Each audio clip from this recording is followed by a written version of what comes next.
Você já olhou para alguém e pensou: Fulano não merece o perdão de Deus? Esses dias o Senhor me deu um puxão de orelha e eu quero compartilhar aqui com você. Ele falou para mim assim: não seja um Jonas. A gente ouve muito, né, a história de Jonas.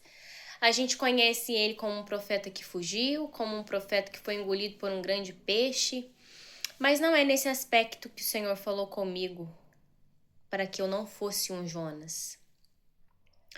Mas é no aspecto que eu quero trazer agora nesse vídeo para você.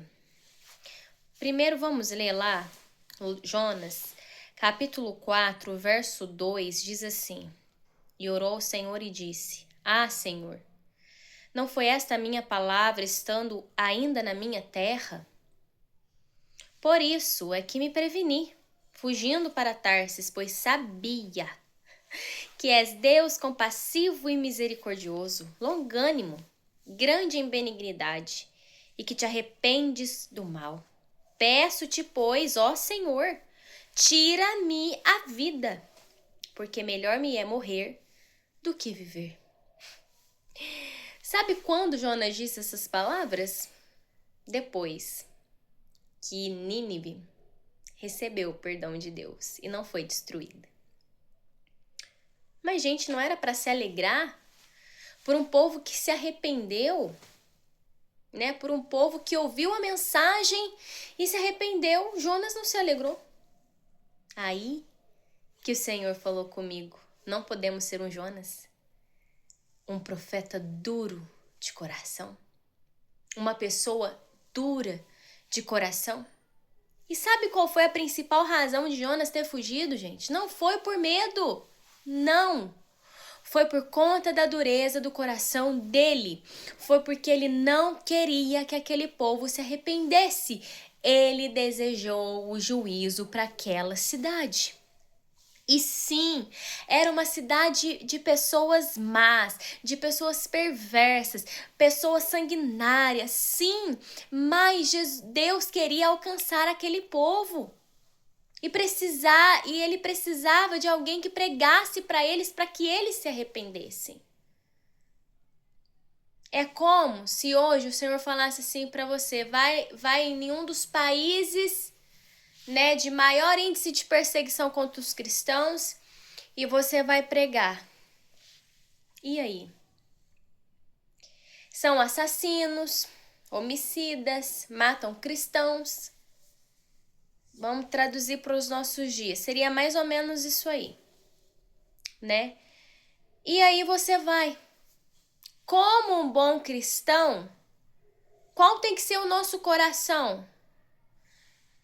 Tomara que eles ouçam a palavra e que eles se arrependam e que eles aceitem a mensagem de Cristo, que eles se convertam ao Senhor, que eles sejam salvos. Esse tem que ser o coração de um cristão, de alguém que se diz ser seguidor de Cristo. Só que às vezes nós não agimos como cristãos. Nós agimos com sede de vingança. Nós agimos com sede de juízo. E nós nos amarguramos, coração endurecido. Aí a gente esquece desse pecado de um coração duro e é mais fácil olhar para o pecado do outro e dizer: não, o pecado do outro é mais grave. O pecado de Nínive não merece perdão. O pecado de Nínive é mais grave do que o meu. De dureza de coração, que não consegue perdoar, que não quer que o outro se arrependa. Gente, é uma palavra dura, mas é a verdade. Quantas das vezes nós, no nosso dia a dia, não precisa nem ser nesse cenário que eu falei, não, de você ser um missionário, não. É no seu dia a dia, com as pessoas do seu convívio.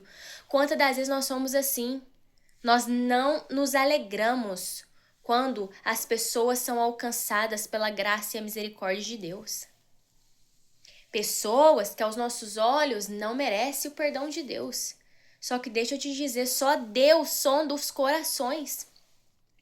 E sim, Nínive era uma cidade sanguinária, uma cidade de homens maus, mas que ouviu a mensagem, o arrependimento foi instantâneo.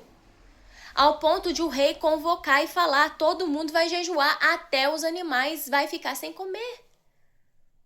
E aí Deus vem e dá uma lição para Jonas, aqui no capítulo 4, versículo 10, Deus ele faz ali crescer uma árvore, né, na cabecinha de Jonas para refrescar a cabeça dele. Mas por que Deus faz essa árvore crescer? Com o intuito de ensinar a lição da misericórdia e da graça de Deus. E Deus vira e fala para ele assim: por quê? O que acontece? Deus faz crescer a boboreira para refrescar a cabecinha dele, e aí vem um verme, mata a boboreira, Jonas já tá revoltado, né? Isso daqui nos mostra também uma imaturidade, que bastou a boboreira morrer, ele começou a falar de novo para Deus: Senhor, me tira a vida, né? Já estava amargurado. E aí Deus fala para ele assim: ô Jonas, versículo 10, tiveste tu compaixão da boboreira, na qual não trabalhastes, nem a fizestes crescer, que numa noite nasceu e numa noite pereceu. Aí Deus ensinando o profeta: olha, Jonas, não hei de ter eu compaixão da grande cidade de Nínive, em que estão mais de 120.000 homens, que não sabem discernir entre a sua mão direita e a sua esquerda, além de muitos animais? O livro de Jonas acaba nesta pergunta de Deus. E a mesma coisa é a mesma pergunta que Deus faz para mim e para você. Não hei eu de ter misericórdia de um ser humano que eu formei com as minhas próprias mãos? Sabe, gente, a gente precisa tirar o cisco dos nossos olhos, a trave, né, dos nossos olhos. Primeiro. Porque às vezes a gente está reparando no pecado do irmão. Mas o meu pecado de dureza de coração também é grave. Porque isso esconde um orgulho. Por eu pensar assim, não, mas eu sou profeta. Eu sou profeta. Nínive é uma cidade pecaminosa. Não. Não. A mesma graça que te alcançou um dia quando você não tinha nada de bom para oferecer é a mesma graça que quer alcançar qualquer pecador, independente.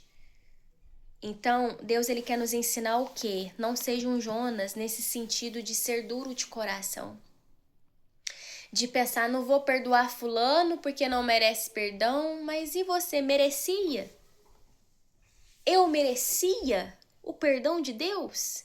Eu sou tão santo, eu sou a quarta pessoa da Trindade? Vamos acordar, gente. Que evangelho é esse que a gente está pregando, né?